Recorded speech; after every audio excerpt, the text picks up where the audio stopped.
반야심경을 읽는 방법. 안녕하세요. 반야심경은 오랫동안 세상은 변하니 집착하지 말라는 경전으로 읽혀왔습니다. 하지만 정말 그럴까요? 반야심경에 담긴 진짜 시선 읽어볼 준비 되셨나요? 반야심경은 처음부터 끝까지 해석을 가르칩니다. 즉, 시선을 설명하는 글입니다. 반야심경의 공은 영원한 것은 없으니 비워라를 말하는 것이 아닙니다.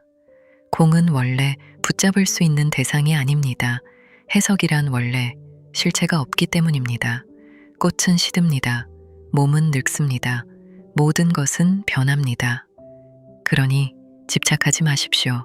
이것은 변화를 중심으로 반야심경을 읽는 방식입니다.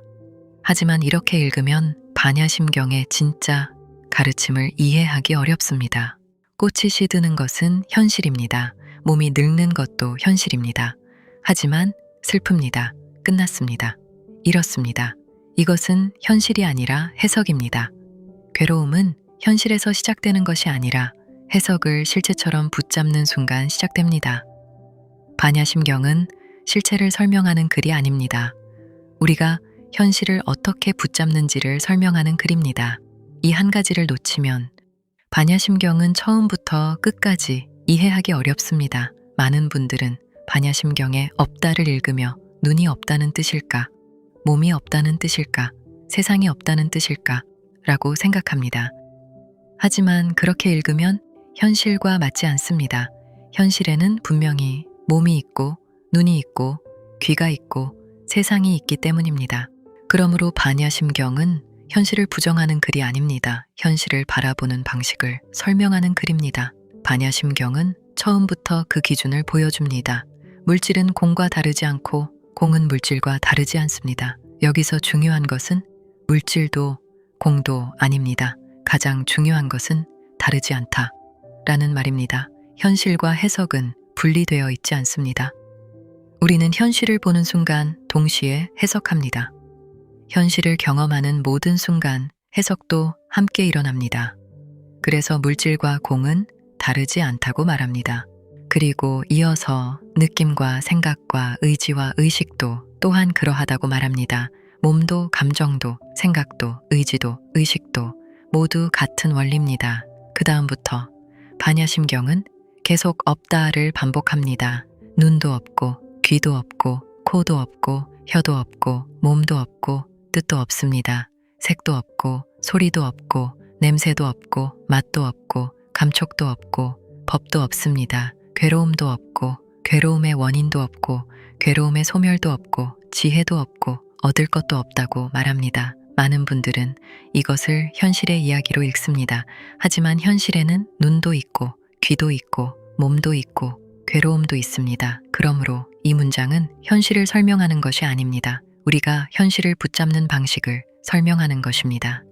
해석에는 원래 몸이 없습니다. 눈도 없습니다. 귀도 없습니다. 괴로움도 없습니다. 행복도 없습니다. 성공도 없습니다. 실패도 없습니다. 형태도 없습니다. 무게도 없습니다. 색깔도 없습니다. 만질 수도 없습니다. 그런데 사람은 그 몸 없는 것을 실체처럼 붙잡습니다. 예를 들어 보겠습니다. 누군가 나를 욕했습니다. 욕은 실제로 있었습니다. 하지만 나는 존중받을 가치가 없는 사람이다. 이것은 현실이 아니라 해석입니다. 그 해석은 몸이 없습니다. 그런데 사람은 그 몸 없는 해석을 평생 자기 몸처럼 들고 살아갑니다.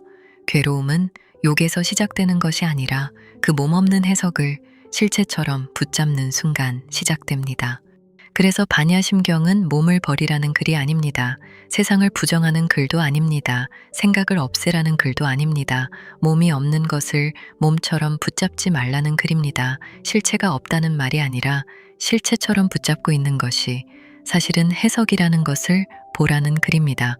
그래서 괴로움도 없고 괴로움의 원인도 없고 지혜도 없고 얻을 것도 없다고 말합니다. 그 모든 것이 붙잡을 수 있는 고정된 실체가 아니기 때문입니다. 해석을 실체처럼 붙잡지 않는 순간 마음의 걸림도 사라집니다. 걸림이 없으므로 두려움도 사라집니다. 그리고 마지막에 말합니다. 가십시오. 가십시오. 저 언덕으로 가십시오. 그 언덕은 세상을 떠나는 곳이 아닙니다. 몸을 버리는 곳도 아닙니다. 해석을 실체처럼 붙잡지 않는 자리입니다. 설명을 많이 듣는다고 갈 수 있는 곳도 아닙니다. 직접 보아야 합니다.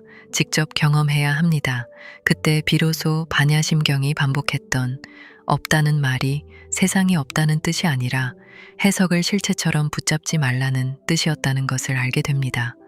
반야심경은 세상을 없애는 경전이 아닙니다. 세상을 바라보는 해석을 다시 보게 하는 경전입니다.